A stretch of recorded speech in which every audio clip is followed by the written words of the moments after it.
सम्पूर्ण नमस्कार। अधिकारी दीपेन्द्र यादव एडीवाई युट्युबमा हार्दिक स्वागत गर्न चाहन्छु यहाँहरूलाई। खास गरी सिडिएका विद्यार्थी भाइ बहिनीहरूलाई लागि यो भिडियो बनाउन गइरहेका छौँ। अब ढिला नगरिकन हामी लागौँ भिडियोतर्फ।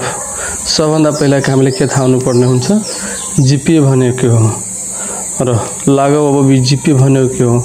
जीपीए को पूरा रूप ग्रेड पॉइंट एभरेज हो, अर्थात ग्रेड पॉइंटहरूको औसत प्रत्येक विषयहरूको क्रेडिट आवर र ग्रेड पॉइंटको गुणनफलहरूको योगफललाई क्रेडिट आवरको योगफल भाग गर्दा जीपीए निस्किन्छ।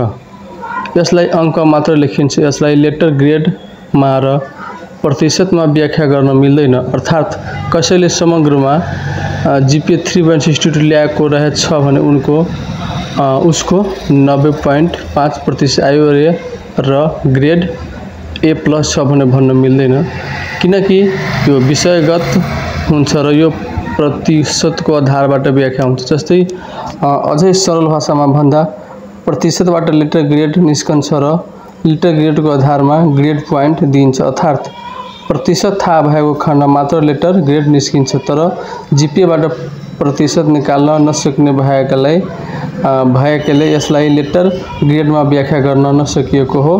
त्यसैले जीपीएबाट प्रतिशत निकाल्ने र यसलाई लेटर ग्रेडमा व्याख्या गर्ने गल्ती नगरौँ। धन्यवाद। तपाईलाई यो भिडियो कस्तो लाग्यो, राम्रो लाग्यो भने लाइक, कमेन्ट, शेयर गरिदिनु होला र लास्टमा सब्स्क्राइब गर्न नभुल्नु होला। Thank you for this watch video. धन्यवाद।